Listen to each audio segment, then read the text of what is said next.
Mark Zuckerberg has renamed Facebook to Meta. Now, a lot of jokes have been made about it, especially by my Gujarati friends.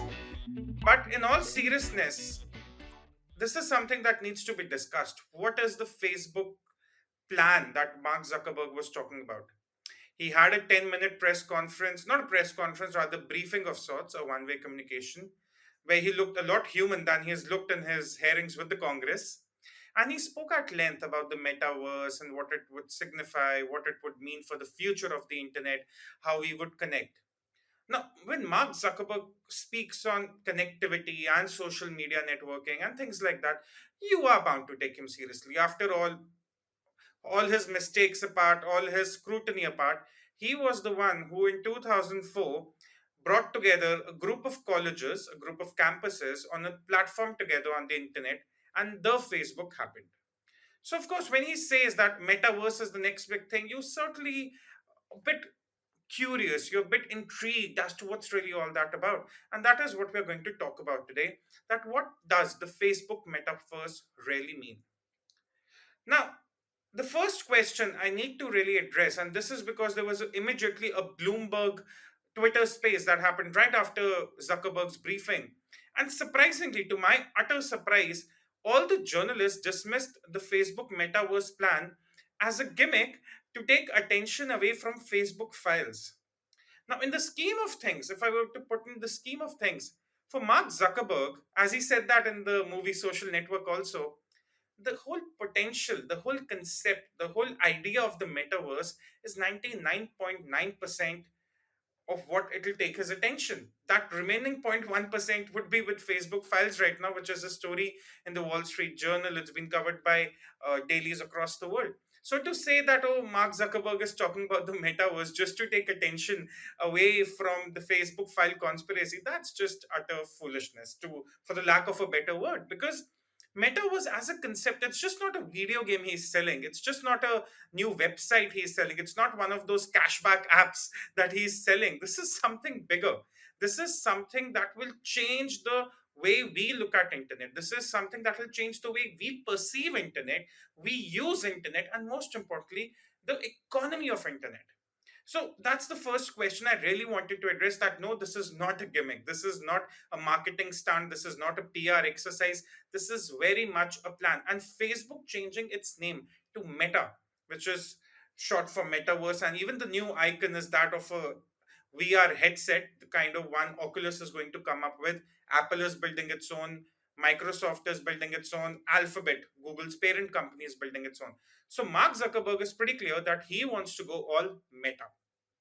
Now, what is the metaverse? Let's break it down in the most simplest possible way.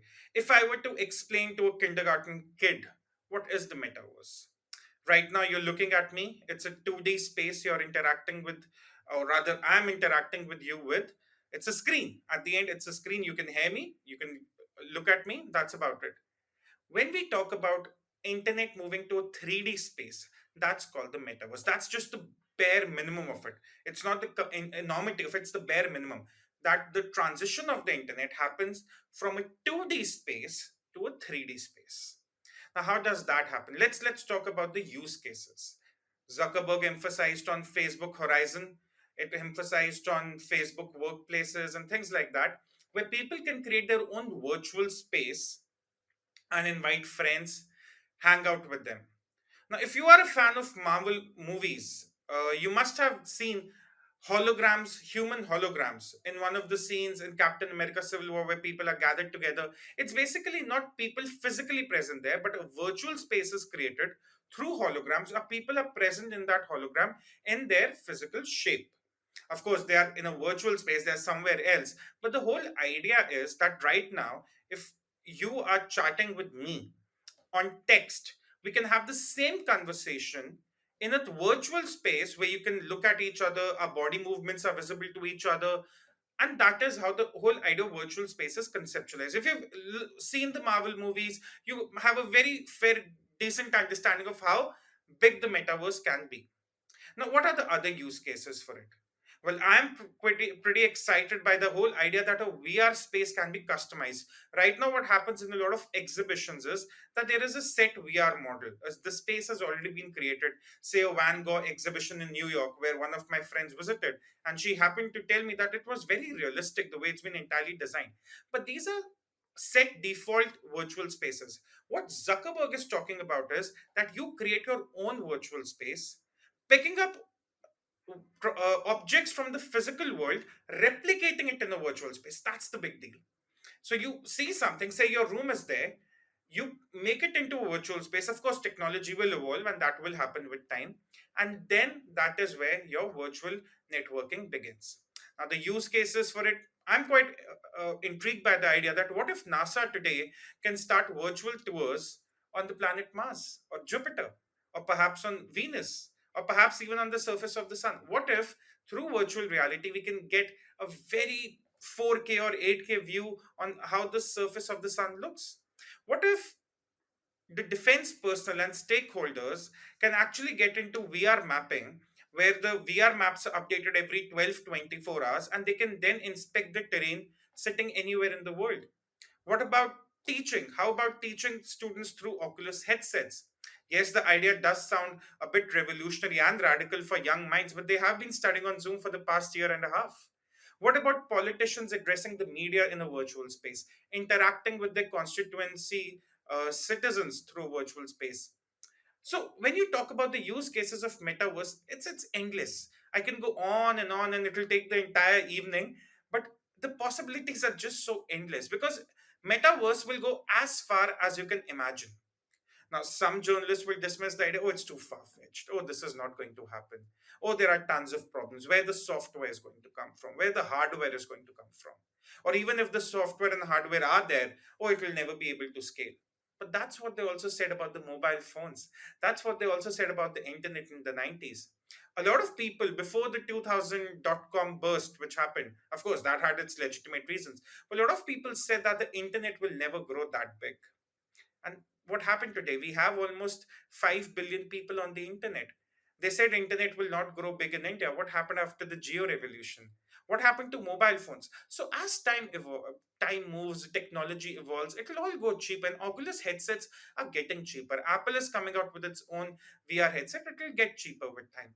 The iPhones, when they came out back in 2006, 2007, they were not affordable for everyone. But eventually they became affordable for a lot more people. So the hardware, the question of economy, the question of skill, that will all be addressed. What about the demand? Now that's the important part. Will there be a demand for it? It's not the question of will, it's the question of how much. Because already the economics of VR is very, very much real in the in the realm of virtual gaming. Talk about Fortnite. Now, Fortnite started out as a gaming platform, or rather a video game, not a platform. Now its founders are actually aiming it to make a virtual platform with a lot many more games, a lot more features. And already the game has registered 350 million users. That was in December 2020. The figures are available until then. 350 million users in a virtual reality game. And how many hours they're putting in every month? 3 billion hours of virtual reality gaming. That's just gaming. I'm not including social networking here. I'm not including professional networking here. I'm not including hangouts and engagement with friends. I'm not including any sort of activities. Just gaming right now. When we're just starting to talk about the metaverse, invites 3 billion hours every month. That's just the tip of the iceberg, not even the tip of the tip of the tip of the iceberg. That's how exciting the metaverse is. But again, as it is with everything that's digital, metaverse will come with its own set of issues. There would be the privacy concerns, there would be the security concerns. What if I hack into someone's virtual space? What kind of data can I get access to? Can I also get access to the kind of virtual space they have built over time, replicating it from their own physical space? Will the governments be in a position to accept the whole idea of virtual reality on the internet? Is the government across the world, not just India, even the US Congress has been very skeptical of big tech. Are they ready with the idea where internet can become 3D? Because that will come with its own set of problems. There is one other problem also, interoperability, and Zuckerberg stressed on it. And this is also one issue we need to think of. Now, what happens when we log on to a website, say swarajyamak.com? Now, to log on to swarajyamak.com, it doesn't matter if you own an iPhone or if you own an Android. It doesn't matter if you have an iPad or if you have a Samsung tablet. It doesn't matter if you have a laptop or a desktop.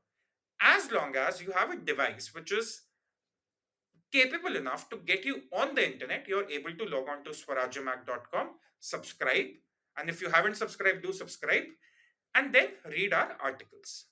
Because there is a standard set of protocols which have guarded the World Wide Web in the last 15, 18, 20, 30 years, whatever the time frame is. And those protocols have evolved over time as well. IPv4 made way for IPv6 and so forth. So there has been a standard set of protocols.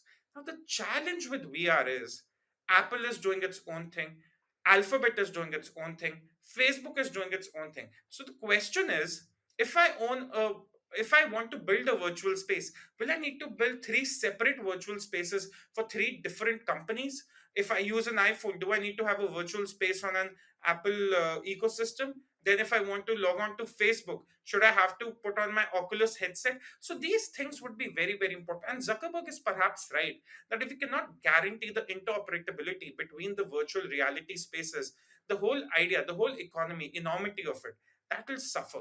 And that's the one issue, that's the biggest challenge that would be present for the companies going forward. And when they come together, and they will have to, if this whole idea has to work, they'll have to come together. How do they set those standard protocols? Which country sets it? For those who don't remember, long back ago, there was actually a plea by Windows where they wanted to make the Google browser, one of the browsers, not the Google one, the Internet Explorer or whatever version was there then, to be paid. They wanted it to be paid, which would have restricted access to the internet. So, similar challenges are awaiting the metaverse also. But from what we know right now, to conclude, metaverse is coming. It's an imminent, inevitable reality. It's scary for the concerns it brings along because you don't want people to be caught up in virtual space all the time.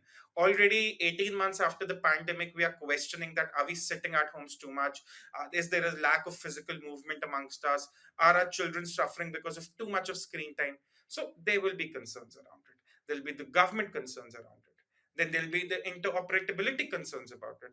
They'll also have consequences for the internet as we know it today. For instance, if you talk about shopping, imagine shopping in the virtual space. Another example, you won't require physical stores for any FMCG product 20 years down the lane because everything can be purchased in the virtual space. So all these things will come up. But right now, what we know is that we've barely begun scratching the surface for metaverse. And going forward for the next 2, 5, 10 years, we're going to talk a lot about the metaverse. We're going to be very intrigued by the new developments as and when they happen. And the final point, while Zuckerberg may have said that the starting point for a virtual space would be avatars, where people create their own avatars and engage in a virtual space, the end game would be a virtual space within a hologram where people replicating the physical size and shapes and features would be present just as we see in the Marvel superhero movies. And for those who are doubting that, oh, why are we using a movie reference to decode how the technology will look in the future? Well, let me tell you, in the 1990s, during the James Bond franchise and the Mission Impossible franchise, they used to have phones with fingerprint scanners. They used to have self driven cars. They used to have wearable tech like the watches we have today.